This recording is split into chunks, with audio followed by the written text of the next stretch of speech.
मुंशी प्रेमचंद की कहानी अपनी करनी सामाजिक कहानी। ओहो, मेरे ही कर्मों की वजह से आज मैं इतना अभागा महसूस कर रहा हूँ। मेरे ऊपर आज मान भी हंसता होगा क्योंकि मैंने खुद अपने हाथों से सब कुछ उजाड़ दिया। 1 साल पहले मैं इतना किस्मत वाला था, क्या ही कहूँ। आराम की जीवन, अच्छी सेहत, पत्नी और 2 प्यारे बच्चे, ऊंचा घराना, उस पर पढ़ा लिखा होने के बाद भी मैंने खुद ही ऐसी हालत कर ली है। एक किसान को जो कुछ भी एक अच्छी जिंदगी जीने के लिए चाहिए वो सब मेरे पास था। मैं अब किसी योग्य नहीं क्योंकि मैंने किसी चीज की कदर ही नहीं की।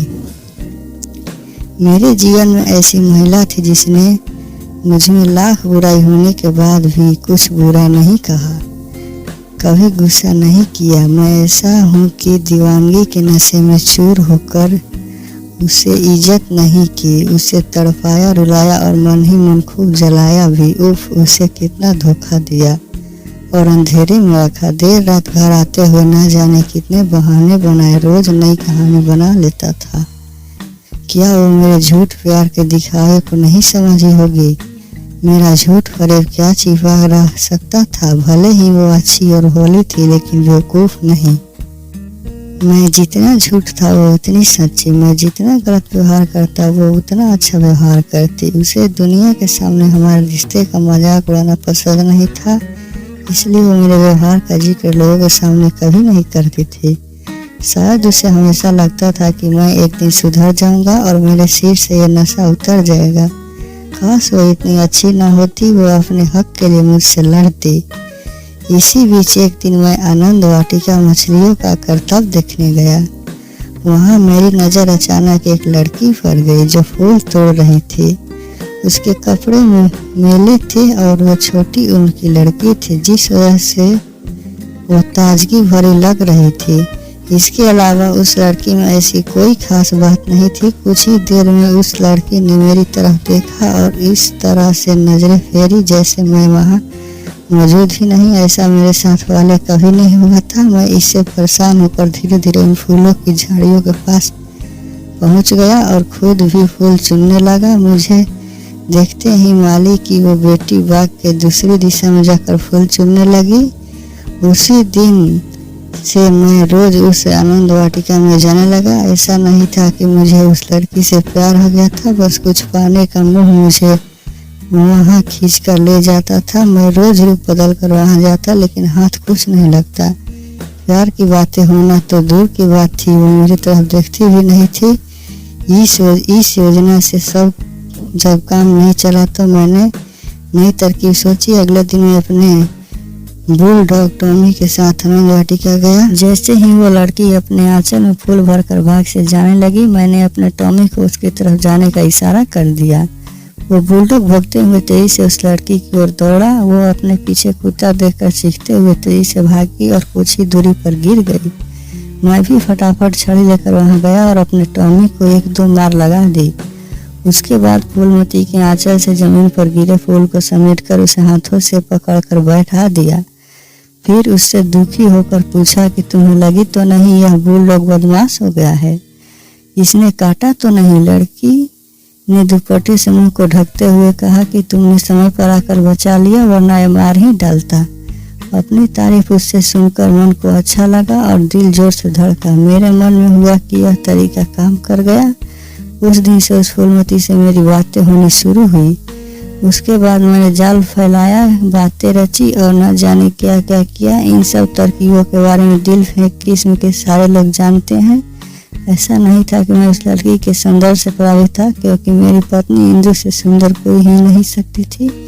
फिर भी न जाने क्यों मैं उस फूलमती की धंसी हुई आंखों और गालों पर फिदा हो रहा था। होते होते मैं खुद मोहब्बत के जाल में फंस गया। घर बार मुझे कुछ भी अच्छा नहीं लगता था, लेकिन मेरे इस प्रेम के बारे में किसी को खबर न हो, इसलिए मैं घर में इंदु से काफी प्यार से बातें करता था। इस नाटक का एक ही कारण था कि मैं अपनी हरकत को इसके पीछे छिपा सकूं। वक्त के साथ मैं नाटक बंद कर लिया और घर व पत्नी की जरूरतों से मुंह मोड़ लिया। सच कहूँ तो पत्नी से कुछ भी कहते हुए डर लगता था कि कहीं उसके मन की बात जुबान पर ना आ जाए। यूँ तो मैं कभी भी जौहरी की दुकान गया नहीं था, लेकिन अब मेरा वहाँ आना जाना भी होने लगा। मेरा वक्त वैसा सब कुछ सिर्फ फूलमती का ही था। एक दिन मैं हमेशा की तरह शाम के समय आनंद वाटिका में घूम रहा था, तभी मैंने फूलमती को देखा। वो मेरे दिए हुए गहने और रेशम की साड़ी पहनकर फूल तोड़ रही थी। उसी वक्त राजा भी कुछ दोस्तों के साथ वहाँ पहुँच गए। फूलमती राजा को पहचानती थी, इसलिए तेजी से झाड़ी की तरफ छिप गई। उस वक्त महाराज को जाना तो था पानी के कुंड के पास, लेकिन वो बाग की तरफ ही चले गए। वहाँ उसने झाड़ी के पीछे फूलमती को छुपते हुए देखकर गुस्से में पूछा, तुम कौन हो और यहाँ क्या कर रही हो?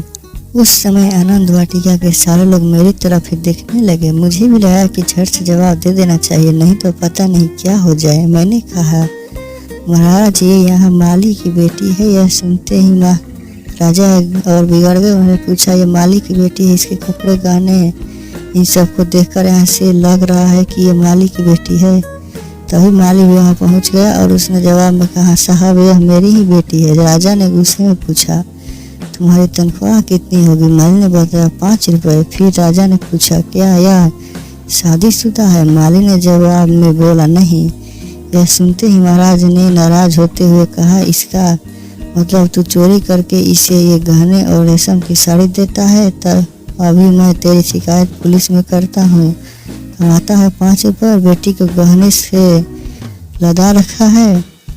महाराज के पैर पर गिरकर माली बोलने लगा, साहब मेरी वफादारी पर सवाल मत उठाइए। ये इस लड़की की ही हरकत है। आजकल ये बड़े लोगों के साथ बैठने लगी है।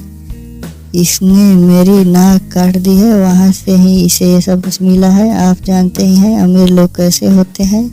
इतना सब सुनते ही महाराज ने जोर देते हुए पूछा, क्या इसका संबंध किसी सरकारी नौकर के साथ है? माली ने जवाब में हाँ कहा। फिर महाराज बोले, जब मैं भी तुमसे उसका नाम पूछूंगा तुम्हें बताना होगा। वो सिर झुकाते हुए कहने लगा, बिल्कुल महाराज, सच को किसी बात का भय नहीं होता। आप जब भी पूछेंगे मैं नाम जरूर बताऊंगा। उस समय मेरा शरीर पूरा ठंडा पड़ गया। मन में हुआ कि आज ही राजा के सामने मेरा राज खुल जाएगा और बदनामी होनी पक्की है।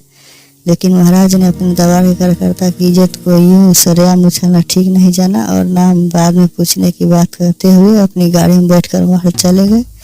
तभी मैं अपने घर पहुंचा तो वहाँ एक बूढ़ी औरत दिखाई दी। वो बिल्कुल पूछताछ करने वाली जासूस महिला लग रही थी, जो चेहरे पर नकली भोलापन लेकर चलती है। मैंने अंदर जाते ही पत्नी से पूछा, कौन थी वो? उसने बताया कि यह एक भिखारन थी। मेरे मन में हुआ कि वो ऐसी तो लग नहीं रही थी। मैंने गुस्से में कहा, वो भीख मांगने आई थी? ऐसा तो बिल्कुल नहीं लग रहा था। मेरी पत्नी ने मुझ पर तंज कसते हुए कहा, आजकल अंदर से कौन कौन कैसा होता है किसी को पता थोड़ी चलता है। वो भीख मांगने के लिए आई थी, मैंने दे दी। वो कि कैसी है कैसी नहीं इसकी जांच नहीं की मैंने। तब मैं नाराज होकर पत्नी का हाथ पकड़ते हुए बोला, देखो जो भी है सच सच मुझे बता दो। मैं तुम पर बहुत भरोसा करता हूँ और मुझे अपनी इज्जत किसी भी चीज़ से ज़्यादा प्यारी है। तुम्हारे बात करने के तरीके से मैं समझ रहा हूँ कि जरूर कुछ गड़बड़ है। तभी वो रोते हुए बोली, तुम मुझ पर शक मत करो। मैं उस महिला की बात में आ गई थी और घर का पूरा हाल बता दिया। मेरा गुस्सा कम हुआ और मैंने इंदुमती से पूछा, आखिर क्या हाल बता दिया तुमने उसे? उधर से जवाब आया, सब कुछ तुम्हारे घर से यूँ मुंह मोड़ना, लापरवाही, बेवफाई, किसी चीज़ की फिक्र न करना, मैंने सब कुछ उसे बता दिया। तुम्हें अंदाजा भी है कि घर चलाने के लिए मेरे सारे गहने बिक गए हैं। तुमने 3 महीने से घर खर्च के लिए 1 रुपये भी नहीं दिया है। इन सब से मेरा मन दुखी था और जब उसने प्यार से पूछा तो मैंने भी सारा हाल कह दिया। लेकिन आज एक बात साफ हो गई कि तुम्हें मुझ पर भरोसा नहीं है, वरना इस तरह से बात नहीं करते। यह सब जानते ही मैंने अपने दोनों हाथों से अपना सिर पकड़ लिया। उधर महाराज को फूलमती और मेरे बारे में सब कुछ पता चलने ही वाला है और इधर घर का सारा भेद एक औरत लेकर चली गई थी। और किसी तरह रात गुजरी और मैं सुबह दफ्तर पहुंच गया। वहां पहुंचते ही मुझे महाराज का बुलाया आया। मेरे दिमाग में बात चल रही थी कि पक्का वो बुढ़िया महाराज की ही भेजी हुई गुप्तचर होगी। उसने सारी रिपोर्ट यहाँ दे दी होगी। यह सोचते हुए मैं महाराज के पास पहुंचा। वो पूजा कमरे में थे और उनके चारों तरफ कागज ही कागज बिखरे नजर आ रहे थे। उन्होंने मुझे देखते ही नाराज अंदाज में कहा, कुंवर श्याम सिंह, मुझे तो जो कुछ भी पता चला है उसके बाद तुम्हारे साथ सख्ती से पेश आना होगा। उन्होंने आगे कहा कि तुम यहाँ के पुराने वसीकेदार हो। यह वसीना यानी पेंशन तुम्हारी कई पीढ़ियों द्वारा अपने जन्म लगाकर की गई सेवाओं का नतीजा है, लेकिन तुमने अपनी हरकत से उनका नाम भी खराब कर दिया। महाराज ने आगे कहा कि तुम्हें वो सिक्का अपने परिवार पर खर्च करने के लिए मिलता था, तुमने इस सिक्के का गलत फायदा उठाया, माली की बेटी पर सब कुछ लुटा दिया। अब मैंने इस सिक्के के दस्तावेज से तुम्हारा नाम हटाकर तुम्हारी पत्नी का नाम डाल दिया है, ताकि वो तुम्हारे बच्चे को पढ़ा लिखा कर इस काबिल बना सकेगी, तुम्हारी पीढ़ियों की तरह वो महल की सेवा करे। तुम्हारी जैसी हरकत से तो पीढ़ियों का नाम खराब तो होगा ही, और वसी के दारों का नाम भी नहीं बचेगा। तुम्हारी पत्नी के वसी का पाने काबिल है और तुमको मालियों की सूची में डाल दिया गया है। तुम इसी के लायक हो। अब यहाँ से जाओ और अपनी करने का पछताओ। इसके अलावा तुम्हारे पास करने के लिए कुछ भी नहीं है। मेरी गलती थी कि इसलिए मुझे कुछ भी कहने की हिम्मत नहीं हुई। सब कुछ सुनने के बाद मैं घर लौटने लगा। फिर मन में आवाज आई कि कौन सा घर, अब तुम्हारा कुछ भी नहीं रहा। धीरे धीरे ये बात पूरे नगर में फैल जाएगी और लोग तरह तरह की बातें करेंगे, कुछ झूठी हमदर्दी दिखाएंगे तो कुछ मजाक उड़ाएंगे। फिर मन हुआ कि एक बार फूलमती से मिलूं, लेकिन लगा कि अब न वो रौब है और न ही रुतबा, कैसे उससे मिलूंगा। उसने कहीं भावनाओं में बहकर मेरे साथ चलने की बात कह दी, तो क्या करूंगा, अकेला तो जैसे भी गुजर हो जाएगा, लेकिन उसके साथ चीजें मुश्किल होगी। मन से भी आवाज आई, उसी की वजह से सब कुछ बर्बाद हो गया है। इतना सोचकर मैं बम्बई की ओर निकल गया। अब बम्बई की ही एक मिल में नौकरी करते हुए 2 साल बीत गए। पैसे के नाम पर बस इतना ही मिलता था कि किसी तरह कुछ खा पी लूं। एक बार मैं चुपचाप से अपने घर गया। वहां देखा कि मेरे बच्चे घर के बाहर अच्छे से खेल रहे थे। मेरी पत्नी ने पूरे घर को अच्छे से संभाल रखा था। घर के बाहर 2 लालटेन जल रहे थे। सब कुछ बहुत साफ था। तभी मुझे पता चला कि 2-4 महीने मेरी खोज करने के लिए अखबार में कुछ इश्तहार भी छपे थे, लेकिन इस मुंह को भी लेकर मैं कहा जाता। मैंने फूलमती को भी देखा। पता चला कि वो किसी नई रईस के साथ थी। अपनी जिंदगी पर अफसोस करते हुए मन में हुआ कि अब इसी हालत में जीवन जीना होगा। अब चाहे हंसकर जिंदगी जी लूं या रोकर। अपने पास मौजूद किसी चीज की मैंने कदर नहीं की और खुद अपनी हंसी खुशी से ठोकर मारकर अब पछता रहा हूँ। मैं वो इंसान हूँ जिसने अपने सब कुछ वो खुद से ही जला दिया और अब उसकी राख भी नहीं बची। कहानी से सीख, अपने घर परिवार को भूलकर किसी पराई महिला के चक्कर में पड़ने से सब कुछ बर्बाद ही होता है। दूसरी सीख यह है कि झूठ छिपाए नहीं छिपता।